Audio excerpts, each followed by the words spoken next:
Last time पे आपको याद होगा कि जो साई आता था, जो इन जनरल इम्पोर्टेंट चीज़ लिखी थी हमने, इन जनरल हम ये बोल सकते हैं कि भाई जो साई है वो एक्चुअल में सॉल्व करने के बाद जो इक्वेशन निकल के आती है वो क्या निकल के आती है, psi R equals to, screen आ रही है ना सबके पास, सबके सामने बच्चों, स्क्रीन दिख रही है क्या? यस सर, यस सर, ठीक है बेटा। Yes sir. के और फिर ये आर उसकी पावर एल, एल जानते हो क्या है? Azimuthal quantum number, azimuthal quantum number. फिर उसके बाद पॉलिनोमियल,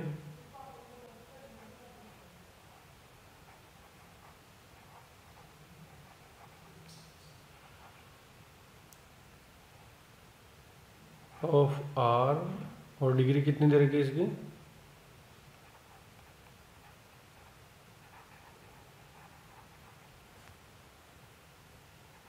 एन माइनस एल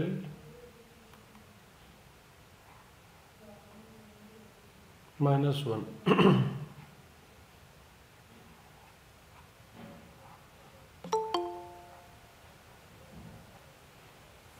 कोई एंट्री कर रहा है क्या?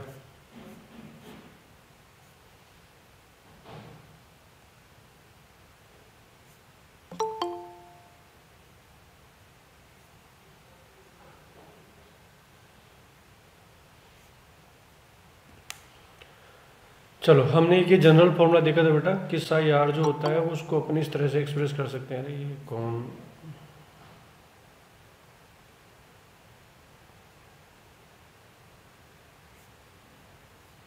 चलो देखो दोबारा कि साई आर जो होता है उसको अपनी जनरल फॉर्मेट में इस तरह से लिख सकते हैं। अब इस हिसाब से मैं 1s के लिए देखूँ तो फॉर 1s बताओ क्या इक्वेशन बनेगी?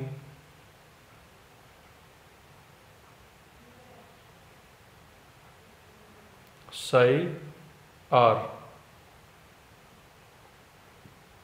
1 0 0,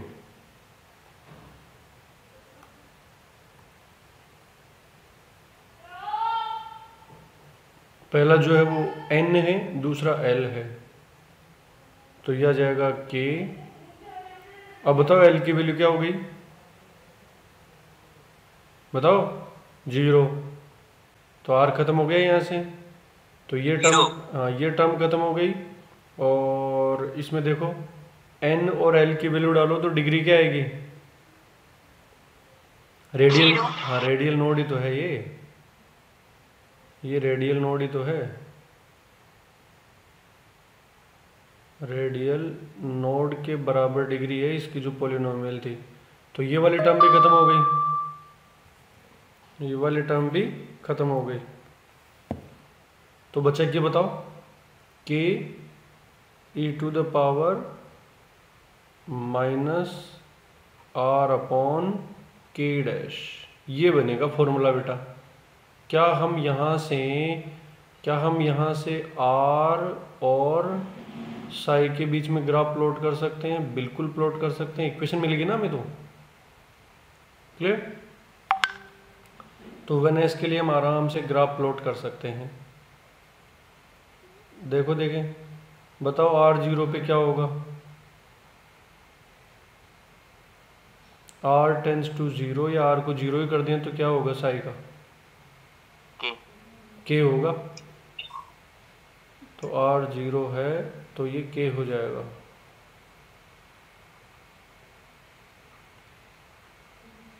फिक्स वैल्यू हो जाएगी कहने का मतलब।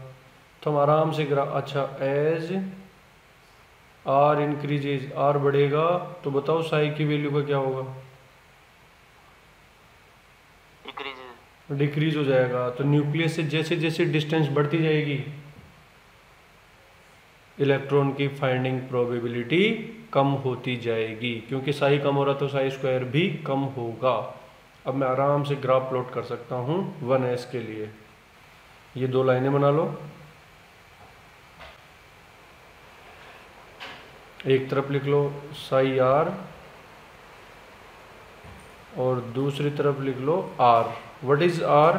Distance from nucleus. तो हम ये एक फिक्स वैल्यू रहेगी और यहाँ से ये इन्फिनिटी की तरफ आर टेंस टू इन्फिनिटी हो जाएगा, तो साई टेंस टू, ये तो मैथमेटिकल चीज़ है, आराम से जानते हो तुम, जीरो आ जाएगा। तो इन्फिनिटी जाके जीरो होगा। तो ये ग्राफ हो जाएगा बेटा इसका। दूसरा ग्राफ अगर हम बनाएं, ये पहला ग्राफ हो गया इसका। दूसरा ग्राफ साई स्क्वायर वाला, कल बताया था हमने 3 ग्राफ बनते हैं। दूसरा अगर हम बनाएं साई आर स्क्वायर का, ये आ जाएगा आर स्क्वायर का। स्क्वायर वाले में थोड़ा ज़्यादा हो जाएगा, नेचर तो यही रहेगी उसकी। तो ये भी इसी टाइप का ग्राफ बनेगा। बना लो दोनों ग्राफ, लिख लो साथ के साथ। 2 ग्राफ तो हम डायरेक्ट बना लेंगे, तीसरे वाले को समझना पड़ेगा कि व्हाट इज प्रोबेबिलिटी फंक्शन, वो क्या होता है। क्योंकि अभी हम सिर्फ साई और साई स्क्वायर को जानते हैं, हम सिर्फ साई और साई स्क्वायर को जानते हैं।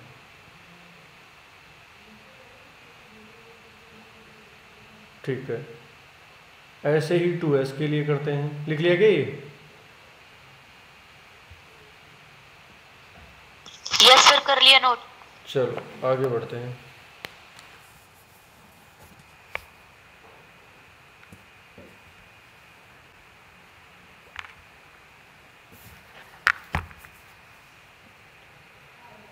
नेक्स्ट पे आते हैं 4 2s। 2s के लिए क्या इक्वेशन जनरेट होगी? साई आर और n की वैल्यू कितनी है 2 और l की वैल्यू है 0। तो बताओ क्या बन जाएगा? k, l की वैल्यू 0 है तो पावर वाली टर्म तो खत्म हो गई, e की पावर l। फिर बचेगी अंदर पॉलिनोमियल, कितनी डिग्री की आएगी? 1 डिग्री की। तो k डैश माइनस आर, ये 1 डिग्री की पॉलिनोमियल होगी आर के रेस्पेक्ट में। फिर e to the power minus are by different k, जिसको मैं k डबल डैश बोल देता हूँ। ये हो गया। अब यहाँ से फिर ग्राफ बना सकते हैं अपन। ठीक, तो बताओ आर की वैल्यू को अगर अपन 0 करेंगे तो एक सर्टेन फिक्स वैल्यू आएगी फिर से k। तो यहाँ पे फिर से अपन 2 ग्राफ प्लॉट कर सकते हैं, साई आर और आर का। इसमें वैसे नोड कितने होंगे? 2s से ही क्लियर हो रहा है, 1 रेडियल नोड होगा। It has 1 radial node. ये कहाँ से पता चल गया अपने को? जो फॉर्मूला था ना हमारा, वहाँ से पता चल गया। रेडियल वाला n माइनस 1 माइनस l से। एंगुलर नोड कुछ होगा नहीं, तो नोड पे साई का वैल्यू क्या हो जाता है? सबको पता है 0। तो इस इक्वेशन से भी 0 आ रहा है और यहाँ से भी आ जाएगा, इसमें कोई टेंशन नहीं है। तो यहाँ जब ये दोनों बराबर हो जाएंगे ना k डैश और r, तो मामला 0 हो जाएगा। तो ये यहाँ से साई का वैल्यू 0 हुआ मैक्सिमम और फिर इन्फिनिटी की तरफ जाएगा। तो ये क्या है? नोड है एक तरीके से। तो ये इसका नोड हो गया जहाँ पे साई 0 है। रेडियल नोड है एक तरीके से, एक पर्टिकुलर रेडियस पे साई 0 हो रहा है। इधर पॉजिटिव साई, नोड के एक तरफ पॉजिटिव होता है, दूसरी तरफ नेगेटिव होता है। तो ये इस तरह का ग्राफ देखने को मिलेगा। अगर मैं स्क्वायर के साथ ग्राफ बनाऊंगा तो ये पॉजिटिव हो जाएंगे दोनों, साई आर और आर, ये पॉजिटिव हो जाएंगे।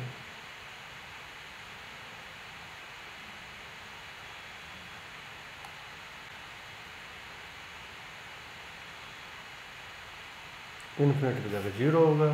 तो ये वही डिस्टेंस है जो वहाँ थी, नोड आ जाएगा। आगे दोनों ग्राफ कोई टेंशन नहीं है, ग्राफ में तो आराम से बन जाएंगे, मैथमेटिकल चीज़ है, और बिना इक्वेशन के भी बना सकते हैं, ऐसा कुछ भी नहीं है। एक नोड होता है और इन्फिनिटी पे 0 होगा सब में, साई तो इन्फिनिटी पे सब में ही 0 होगा, इन्फिनिटी पे थोड़ी इलेक्ट्रॉन मिलेगा। तो इन्फिनिटी में तो साई भी 0 होगा, साई आर भी 0 होगा, तीनों फंक्शन 0 होंगे। सिमिलरली अपन 3s के लिए भी जा सकते हैं। तो 3s के लिए अगर अपने को इक्वेशन डिज़ाइन करनी है तो 3s के लिए भी चले जाएंगे। तीसरा ग्राफ मैंने भी होल्ड कर रखा है, तो ये आ जाओ for 3s।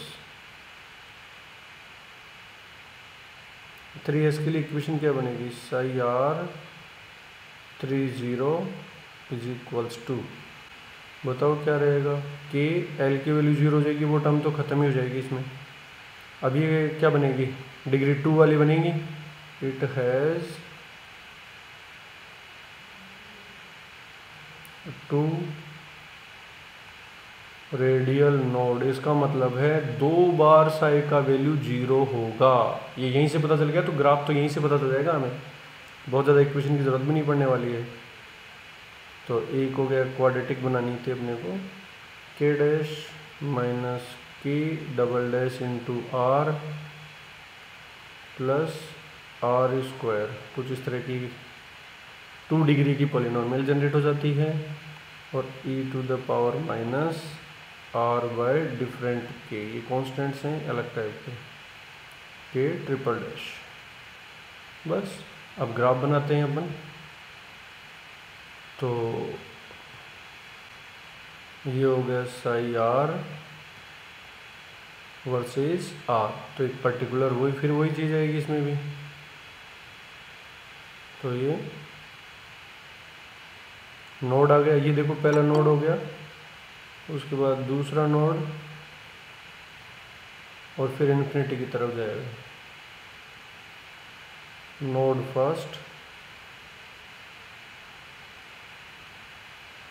Node second, 2 node हो गए इसमें, और ये plus psi minus psi, node cross करते साई का साइन चेंज होता है, ये पहले ही कर लिया था हमने। ये है आर, अगर मैं स्क्वायर के साथ बनाऊंगा तो ये नेगेटिव पार्ट पॉजिटिव हो जाएगा, दैट्स इट, कुछ ज़्यादा मुश्किल काम नहीं है। तो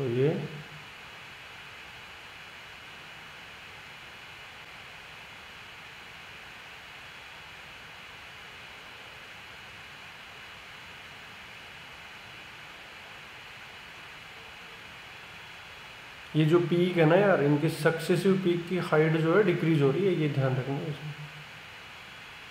स्क्वायर वाले में, पिछले वाले में स्क्वायर लगाया था, नहीं लगाया था एक बार प्रीवियस पे, हाँ ये स्क्वायर करना है इसमें। देखो साई स्क्वायर वर्सेज आर है ये ग्राफ में,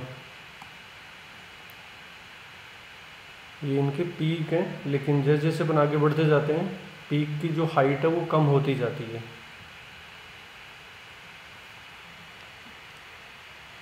बना लो इसको बराबर।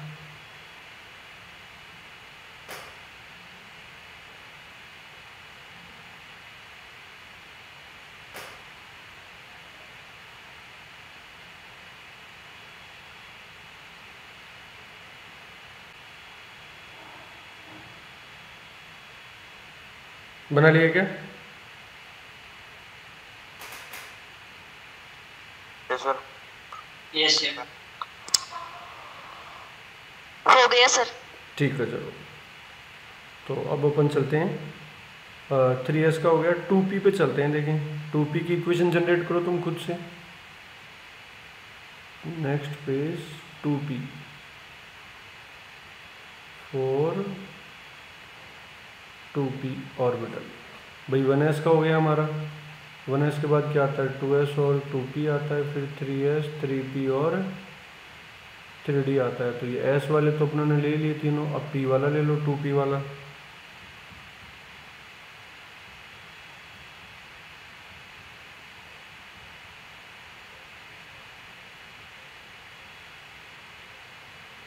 बताओ देखिए। इनवर्सली प्रोपोर्शनल आएगा सर। नहीं नहीं, वो इक्वेशन बनाओ, वो जो आपने लिखी थी ना, वो इक्वेशन बोलो। साई के के हाँ के इंटू आर इंटू ई की पावर माइनस आर बाई के डैश। सही है बेटा, 2,1 हो गए।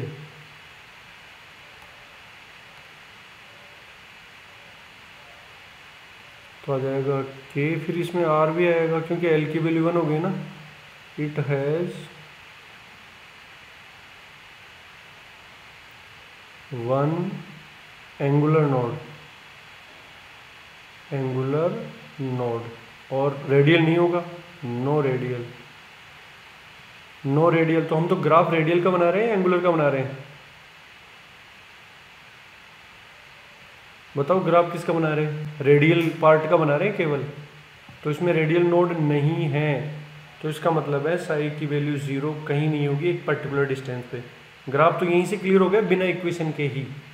ग्राफ तो केवल 2p में नोड देख लो ऑटोमेटिक बन जाएगा, लेकिन इक्वेशन से थोड़ा सा ओरिजिन कहाँ से होगा उसका आइडिया हमें मिल जाएगा अच्छे से।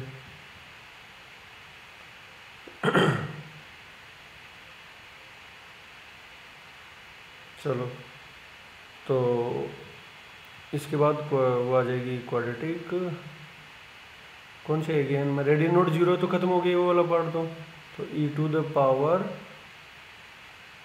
माइनस आर बाय के डबल डैश, दैट्स इट। इसके दो पार्ट हो गए, जो आर, एक तो ये वाला पार्ट हो गया और एक ये वाला पार्ट हो गया आर के साथ। तो आर 0 पे क्या होगा बताओ?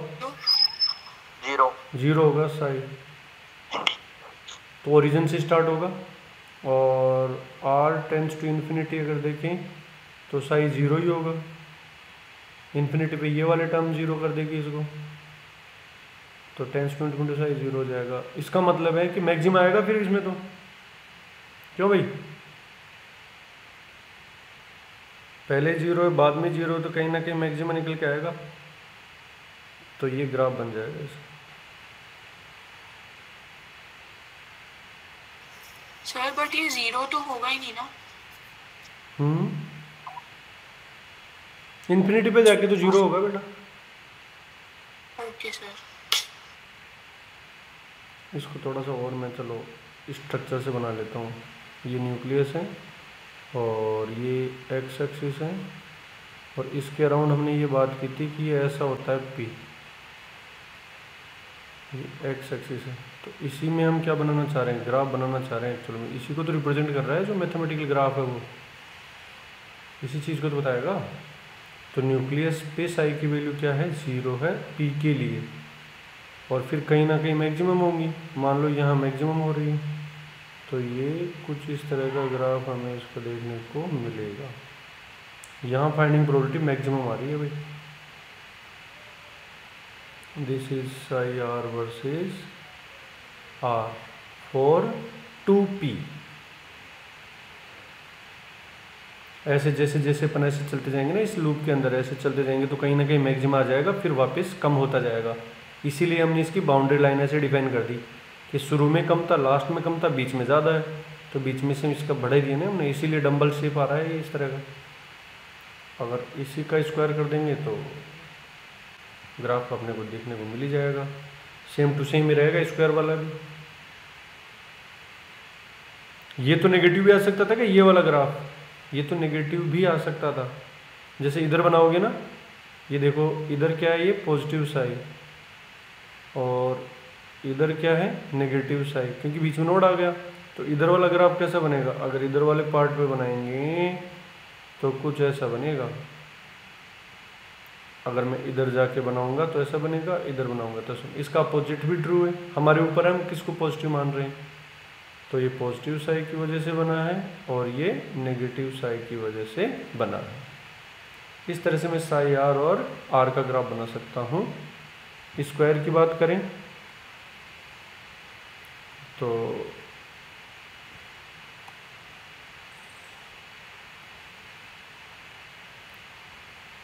साई आर स्क्वायर, इसमें दोनों पार्ट ऐसे बनेंगे, न्यूक्लियस के एक तरफ इधर, दूसरी तरफ ऐसे। हमारी मर्जी हम कौन सा वाला पार्ट देख रहे हैं। हम पिछले वाले ग्राफ में भी बनते हैं ये सब चीज़ें। जैसे अगर पिछले वाले ग्राफ थे ना ये इसमें भी अपन इसी तरह का सेम टू सेम चीज़ दूसरी तरफ डिजाइन कर सकते थे भाई, न्यूक्लियस के दोनों तरफ चले तो। हम तो ग्राफ देख रहे हैं एक ही तरफ चल रहे हैं तो ऐसा आ जाएगा, दूसरी तरफ चलेंगे तो ऐसा आ जाएगा। चलो बना लो इसको भी।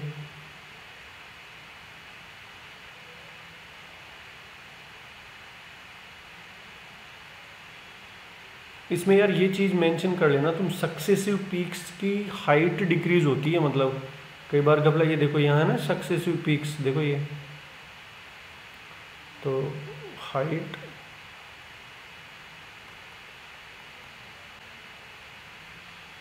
Peaks decreases, height of peaks decreases, ये हाइट ऐसे डाउन होती जाएगी। जैसे 4s 5s के लिए चलेंगे ना तो डाउन होती जाएगी। कई बार ये इस तरह का भी ग्राफ दे सकता है तो तुम्हें लगेगा हाँ नोड से ही सिर्फ काम नहीं चलेगा। मान लो ऐसे कोई ग्राफ दे दिया तो गलत हो जाएगा ना ये ग्राफ।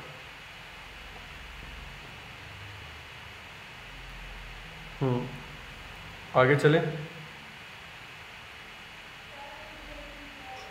सर चलो अब 2p के बाद 3p का बनाते हैं। देखो आप लोग पूछ भी रहे थे ना 3p की पिक्चर कैसे बनेगी, तो वो 3p की पिक्चर अब बनाते हैं अपन।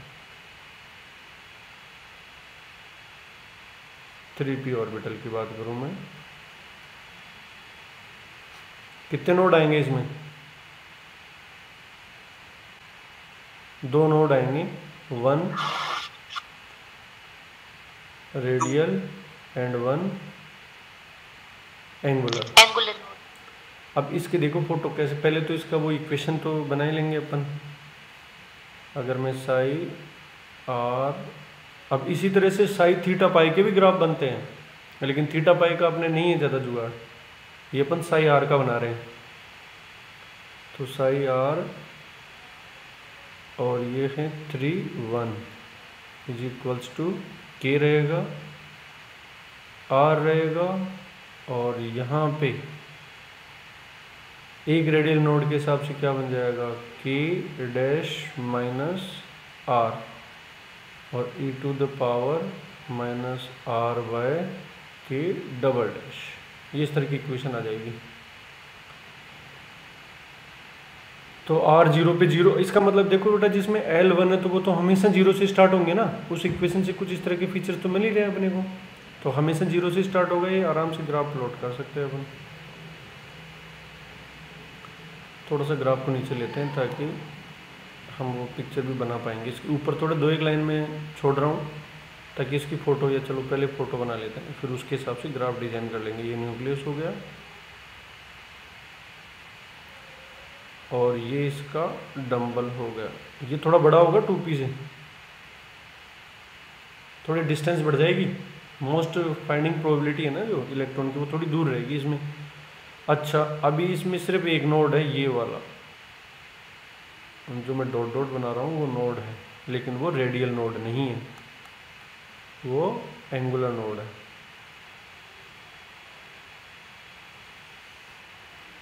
तो इस ऊपर वाली इंफॉर्मेशन के हिसाब से मुझे बताओ कि किसी पर्टिकुलर आर पे भी साइज 0 होगा क्या? इधर कहीं पे, इधर यहाँ इधर कहीं 0 होगा क्या साइज?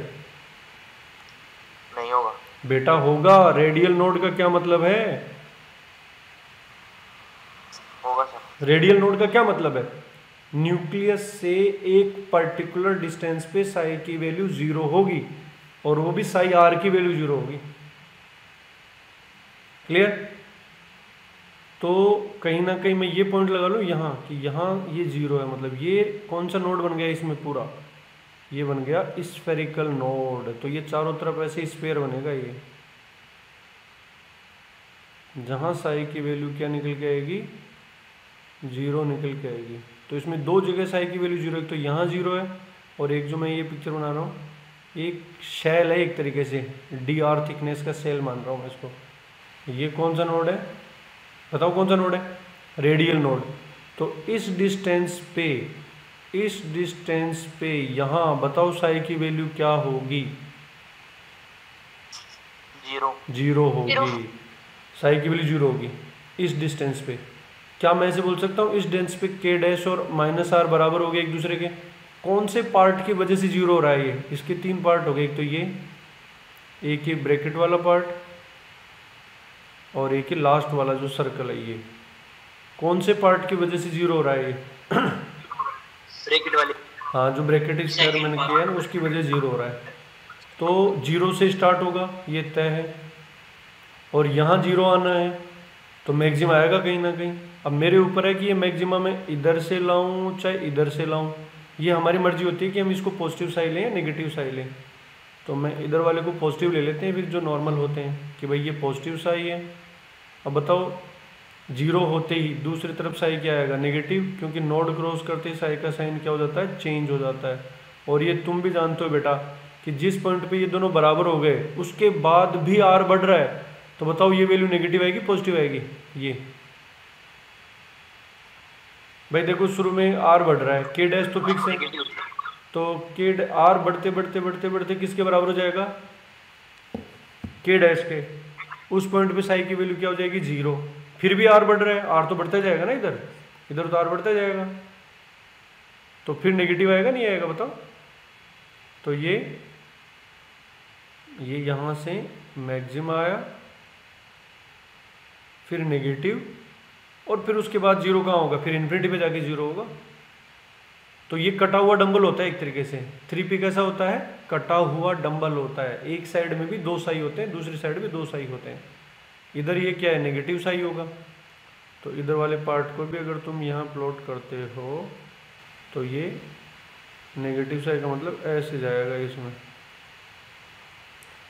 फिर उसके बाद ये पॉजिटिव साई होगा नोड क्रॉस करते ही, फिर ये ऐसे जाके इन्फिनिटी पे जाएगा, ऐसे ही ऐसे जाके इन्फिनिटी की तरफ 0 होगा। ये ग्राफ बनेगा बच्चों, इसका बना लो। समझ में आ गया क्या ग्राफ कैसे बनाया हमने? सिंपल मैथमेटिकल अप्रोच है यार, कुछ भी नहीं है। बस एक बार आंखों के सामने तो आना चाहिए ग्राफ क्या होता है, कैसे बनता है, बस। अब एक पहली बार भी नहीं देखा ऐसा तो मुश्किल ही लगेगा ना, फिर तो मतलब पढ़ा ही नहीं हमने। एक बार पढ़ लिया काम हो गया बस। ये नोड है अपना रेडियल नोड। अच्छा ये रेडियल नोड है क्या? ये सेंटर वाला, सेंटर पे तो साइज 0 हो रहा है। This is because of radial node और एंगुलर नोड? एंगुलर नोड की वजह 0 हो रहा है। तो ध्यान रखना है r in between 0 to infinity जो 0 आएंगे, आर 0 पे भी साइज 0 होता है, लेकिन ये एंगुलर नोड की वजह से नहीं है। और आर इन्फिनिटी पे भी साइज 0 होता है, वो भी नोड नहीं है ना, इनके बिटवीन, इनके बीच में कहीं ना कहीं वो आएगा, तो 0 मानेंगे अपने को। चलो तो ये आ गया। अब स्क्वायर का ग्राफ तो तुम आराम से बना ही लोगे, क्या टेंशन है, ये बना लो स्क्वायर का ग्राफ।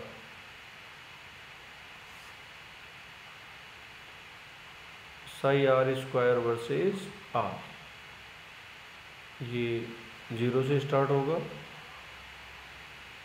सेम उसी डिस्टेंस पे ये हुआ, और ये सक्सेसिव पिक्स की हाइट डिक्रीज करनी है अपने को, ये नोड है, दैट्स इट। इस तरह से हम आसानी से ग्राफ बना लेंगे, कोई टेंशन वाली बात इसमें नहीं है। ठीक, चले आगे।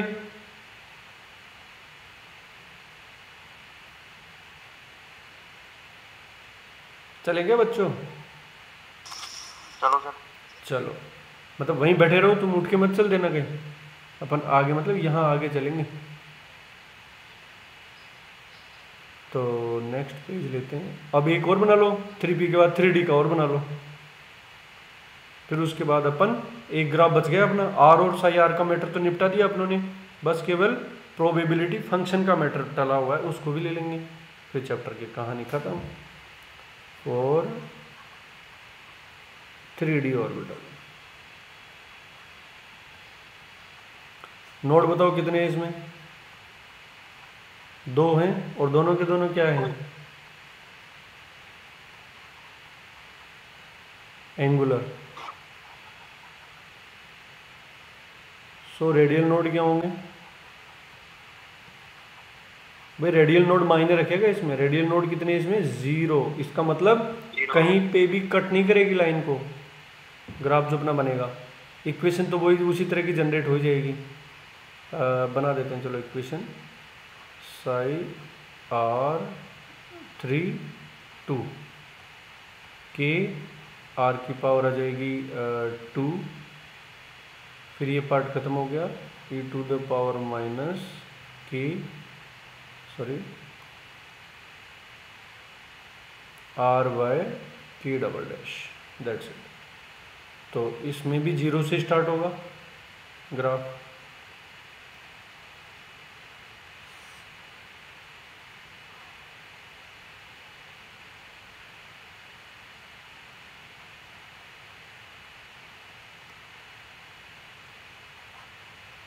ये लीजिए, इस तरह का ग्राफ हमें देखने को मिलेगा।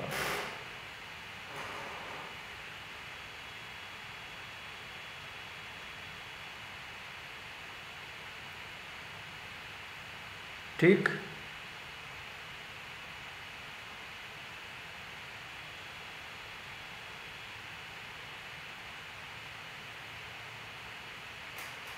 और इसका स्क्वायर वाला भी ऐसा ही रहेगा।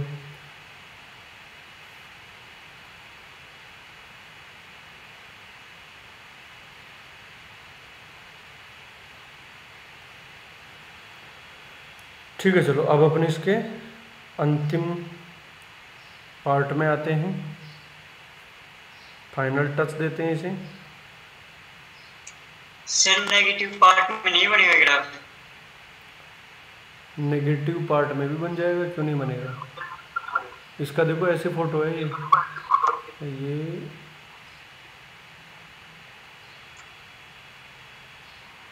ऐसे है, तो इसके डंबल ऐसे बने।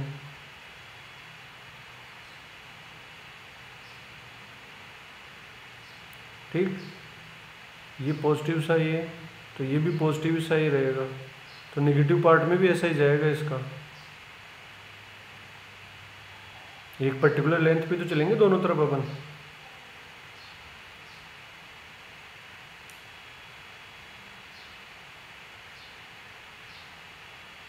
ठीक है ना।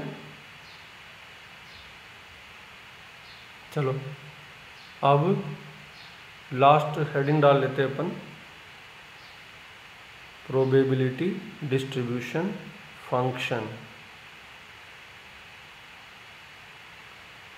या प्रोबेबिलिटी फंक्शन बोल सकते हैं सिंपली। हेडिंग डाल लो,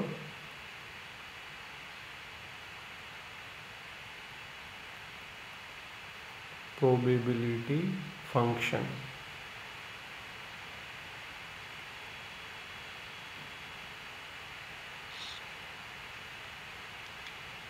रेडियल प्रोबेबिलिटी फंक्शन है यार ये, probability function, radial probability function PR। अब ये क्या है, पहले इसकी स्टोरी को समझते हैं पूरा। भाई साई से और साई R से अलग क्या है इसमें, तो इसमें सिंपल सा मैटर अलग है, वो यहाँ देख लेते हैं अपन।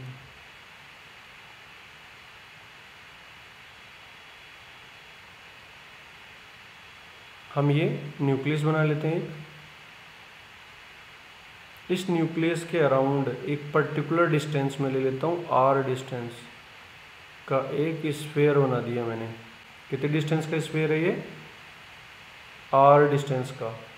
फिर इसके जस्ट बाद एक दूसरा गोला बना रहा हूँ मैं, जिसकी रेडियस है R+dr, मतलब dr थिकनेस का शेल बन गया एक तरीके से ये।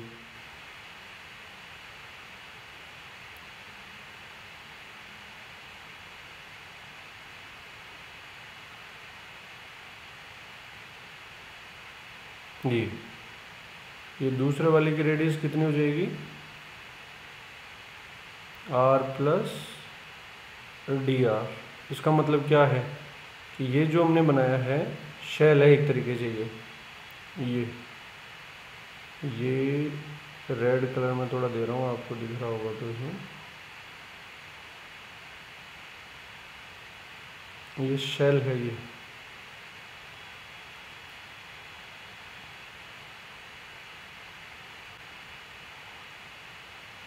Spherical shell.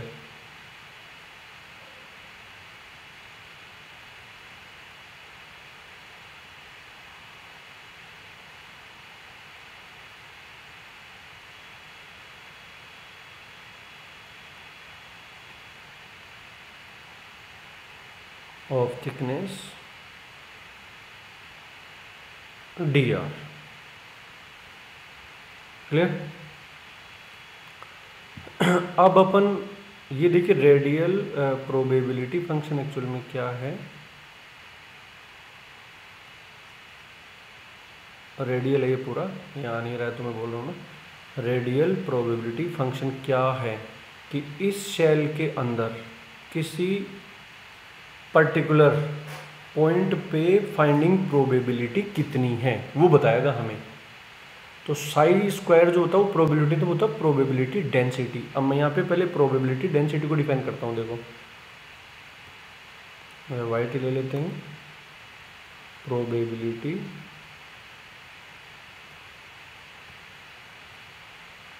प्रोबेबिलिटी डेंसिटी बताओ क्या थी प्रोबेबिलिटी डेंसिटी। सिंबल क्या था इसका बताओ फटाफट मुझे। Psi square r. हाँ psi square are.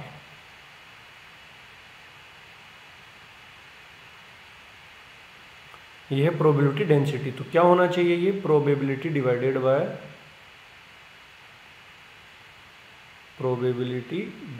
By volume होना चाहिए, नहीं होना चाहिए। यूनिट वॉल्यूम में ही तो डेंसिटी का मतलब क्या होता है probability divided by volume called probability density. तो probability of finding electron in unit volume is known as probability density, that's it. और ये जो शेल है इस शेल का वॉल्यूम तो अपन बता सकते हैं आराम से। जो स्फेरिकल शेल हमने बनाया है इस शेल का वॉल्यूम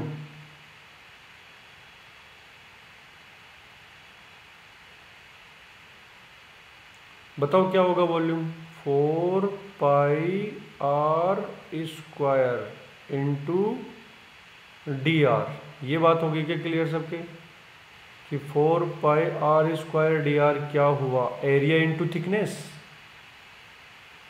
इज दैट क्लियर और not. Volume of this spherical shell 4 pi R square dot D R.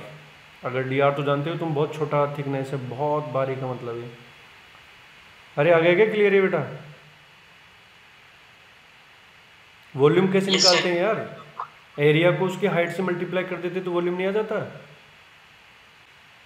तो उसी तरीके से अपने ने यहाँ क्या कर लिया 4 पाई आर स्क्वायर। ये तो इसका 4 पाई आर स्क्वायर क्या हो गया ये जो अंदर वाला है। या तो तुम फिर ज़्यादा मैथमेटिकल जाओ। कैसे, अंदर वाला स्फीयर है उसका वॉल्यूम निकालो, बाहर वाले का वॉल्यूम निकालो 4/3 पाई आर क्यूब करके और दोनों का डिफरेंस कर दो। समझ गए क्या मैं क्या बोल रहा हूँ।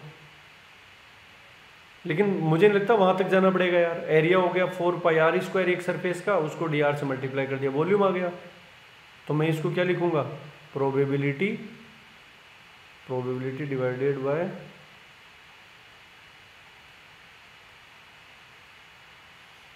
Four pi R square dot D R. तो व्हाट इज प्रोबेबिलिटी। सो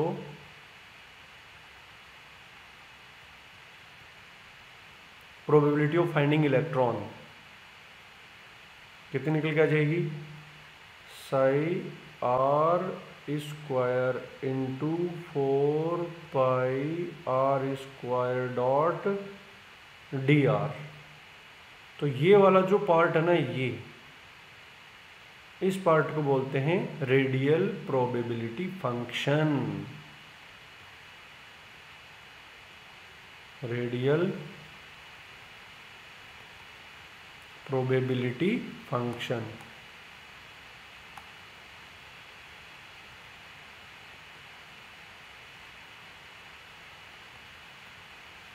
तो रेडियल प्रोबेबिलिटी फंक्शन क्या हो गया बहुत सिंपल सा है, पाई आर स्क्वायर से मल्टीप्लाई हो जाएगा और कुछ भी नहीं है। तो वो सारे ग्राफ अपन आराम से प्लॉट कर पाएंगे।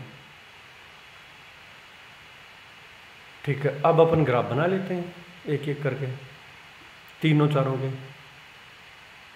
लिख लिया, नोट कर लिया ये। बच्चों नोट कर लिया क्या?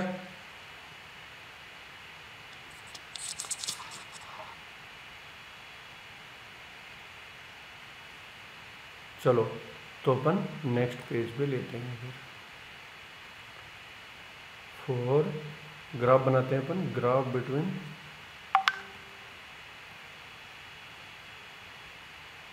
PR बोला था उसको अपनों ने, इसको इतना लिखना पड़ता है ना बार बार, तो इसको मैं PR बोल देता हूँ, प्रोबेबिलिटी फंक्शन।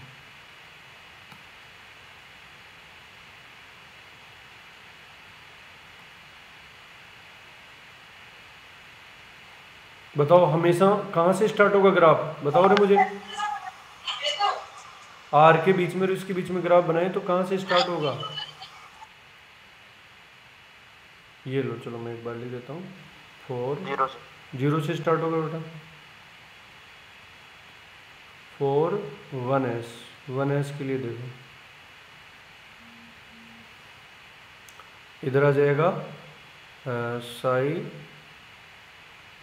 r² डॉट 4 पाई r², ये है, और इधर आ जाएगा r 0 पे ये फंक्शन क्या हो जाएगा देखो, r 0 पे 4 पाई r² की वजह से क्या हो जाएगा 0, तो r 0 पे 0 है, और फिर इन्फिनिटी पे किसकी वजह से 0 हो जाएगा ये, इसमें दो ही तो पार्ट है यार, एक है साई r², 4 पाई r², यही तो है। r 0 पे ये टर्म 0 हो जाएगी, इन्फिनिटी पे ये टर्म 0 हो जाएगी। तो ये 0 से स्टार्ट होगा और इन्फिनिटी पे 0 होगा, ये ग्राफ आएगा इसका। तो all curves start from origin, सारे, चाहे 1s 2s 3s कोई भी आ जाए। दूसरा चलते हैं, 4, अच्छा रुको, इसमें 2-4 बातें जो और कर लेता हूँ मैं। मुझे बताओ ये जो पीक है ये किस चीज़ को रिप्रेजेंट करता है?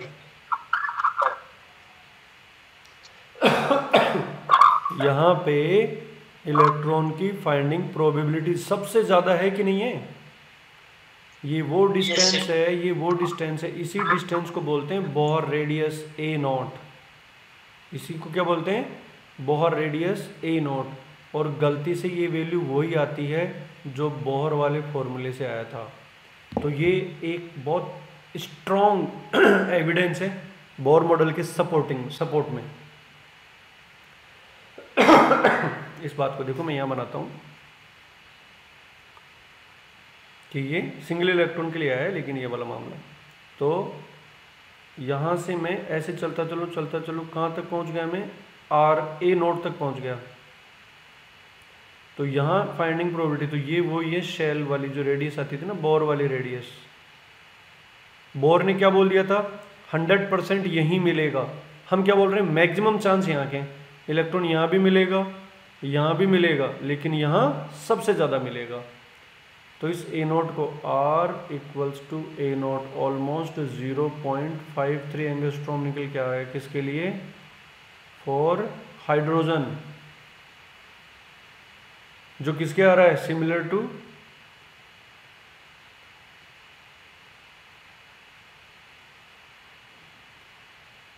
Bore radius.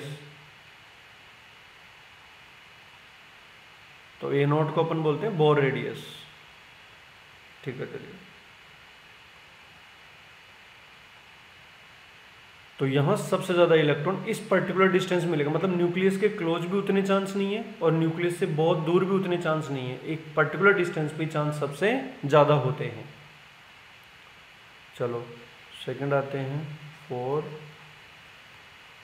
2s के लिए क्या सोचेंगे, नोड कितने आएगा इसके लिए, 1 नोड आएगा, 1 रेडियल नोड उसी पे आएगा जहाँ पे साई 0 होता है, वहीं पे साई स्क्वायर 0 होता है, और वहीं पे PR 0 होता है। तो तुम इसका ग्राफ भी आराम से प्लॉट कर सकते हो। ये आ गया PR, अब मैं इसको PR ही लिख रहा हूँ, और ये हो गया R। 0 से स्टार्ट होगा, 0 से स्टार्ट होगा एक पर्टिकुलर पे 0, यहाँ सक्सेसिव हाइट इंक्रीज होगी, मतलब जो आगे वाला पार्ट है ना इसमें 4πr² वो ज़्यादा डोमिनेटिंग होगा, ये है। तो इसको नहीं मानेंगे, इसको मानेंगे कि इलेक्ट्रॉन की फाइंडिंग प्रोबेबिलिटी यहाँ सबसे ज़्यादा है। तो ये होगा सेकंड शेल होगा एक तरीके से, 2s का मतलब सेकंड वाले s की प्रोबेबिलिटी। तो यहाँ हाइट ऑफ सक्सेसिव पीक्स जो हैं वो बढ़ती है।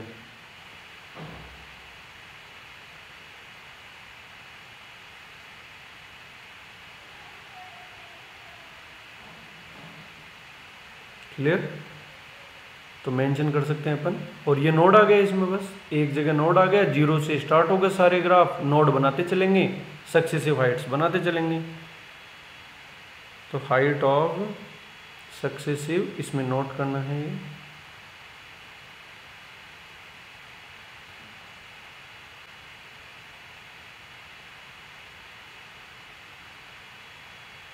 Successive peaks increases।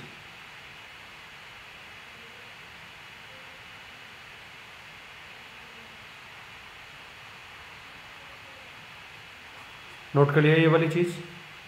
तो ये 2s के लिए आ गया। अब बताओ 3s के लिए कैसे बनाओगे? 3s के लिए कैसे बनाएंगे? 0 से स्टार्ट होना है, एक पर्टिकुलर जगह 0 होगा, दो जगह दो नोड आएंगे, तो दो जगह पे 0 होना है। तो यहाँ से ये यहाँ गया, हाइट बढ़ती जाएगी, यहाँ से यहाँ गया, फिर हाइट बढ़ के इन्फिनिटी पे 0 होगा। तो ये मोस्ट प्रोबेबल है जहाँ पे इलेक्ट्रॉन मिलेगा।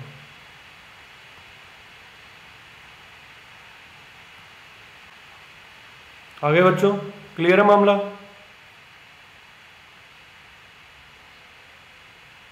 बोलो, कनेक्टेड हो कि नहीं हो? अरे कनेक्शन बस इसमें तो बेटा साई स्क्वायर वाले में इसमें डिफरेंस क्लियर हो गया। उसमें पीक हाइट क्या होती है? डाउन होती जाती है, इसमें अप होती जाती है। This is the basic difference. ये बेसिक डिफरेंस इसमें हमें देखने को मिलता है।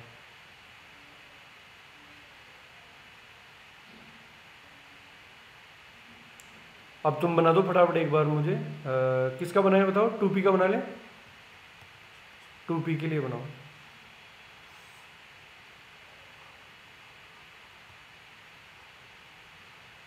कितनी जगह 0 करोगे? एक भी जगह नहीं करेंगे, एक भी जगह 0 नहीं करेंगे।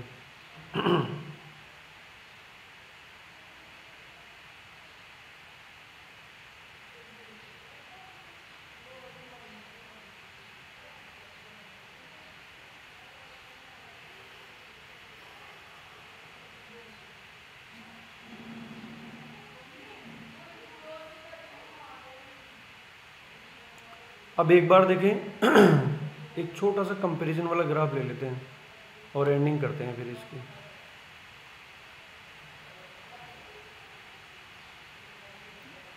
अपन लेंगे शीम 4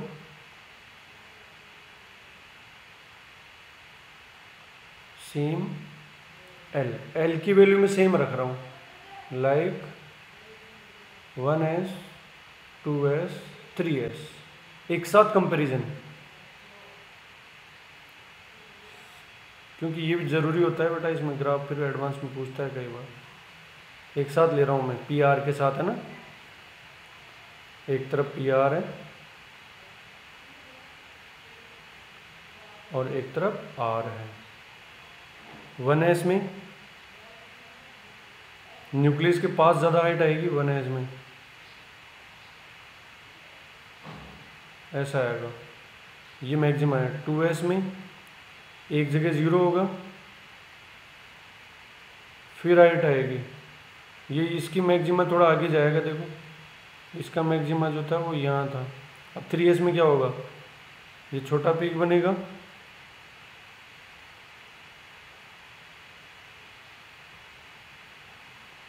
ये इधर जाएगा,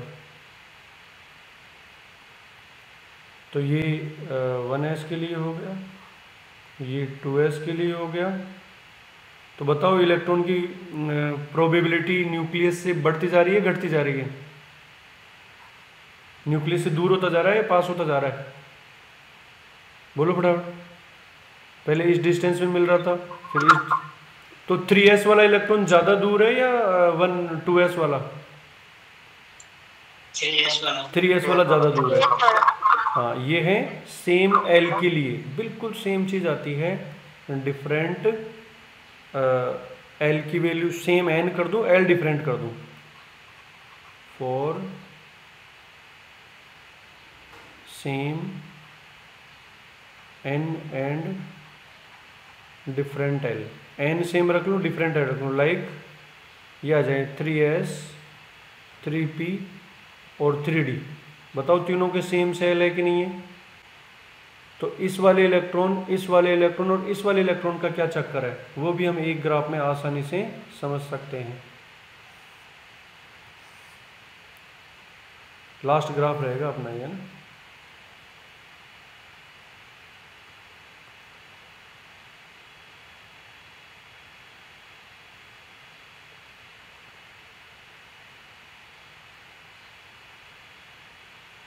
तो 3s का क्या बनेगा? पहले 3s से ले लें। 3s का उसी तरह का आएगा, एक नोड फिर दूसरा नोड फिर तीसरे पे हाइट पे ये गया। क्लियर? ये है 3s का r वर्सेस pr का। अब 3p में क्या आएगा? 3p में कितने नोड आएंगे बताओ? 3p में कितने नोड आएंगे फटाफट? रेडियल नोड एक ही आएगा, तो एक रेडियल नोड आया,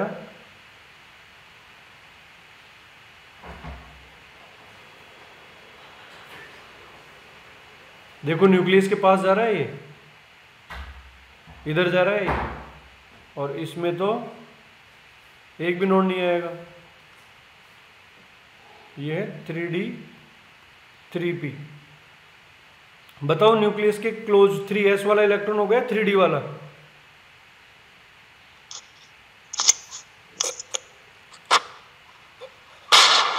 बताओ 3d वाला होगा। गलत। 3D वाला नहीं बेटा, इसमें क्या है, इनका कंट्रीब्यूशन भी होता है। ये इधर वाले जो है ना ये, तो इस ग्राफ से ऐसे लग रहा है कि 3d वाला ज़्यादा दूर है, लेकिन 3s वाला ही है। ये ध्यान रखना, इसमें तो ये मेंशन कर सकते हैं अपन। मोस्ट प्रोबेबल डिस्टेंस की अगर बात करें अपन, या प्रोबेबिलिटी की बात करें, या पेनिट्रेशन पावर की बात करें,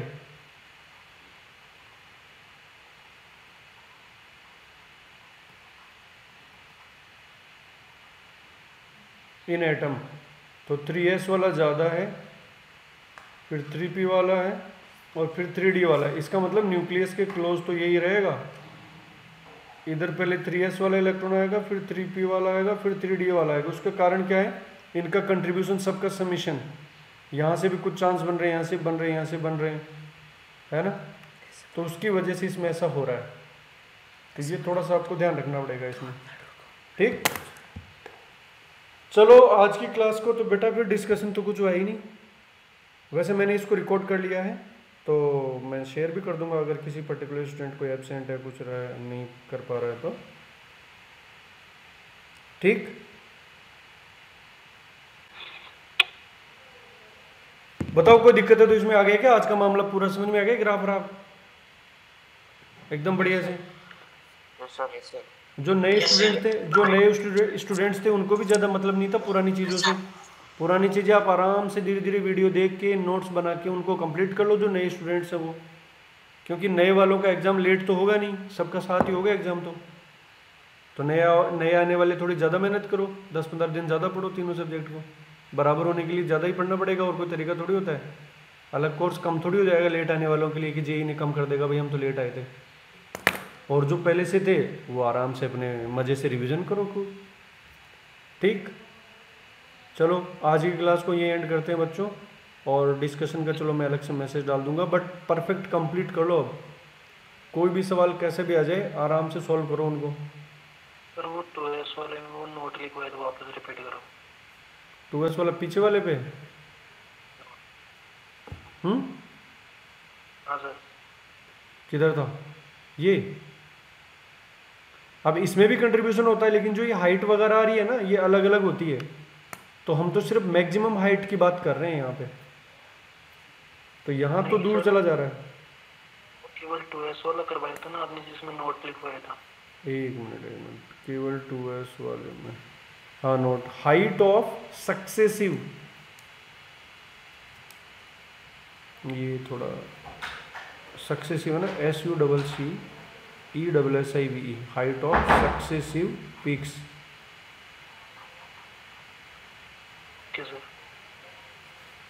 ठीक है, चलो आज की क्लास को यहीं एंड करते हैं बच्चों।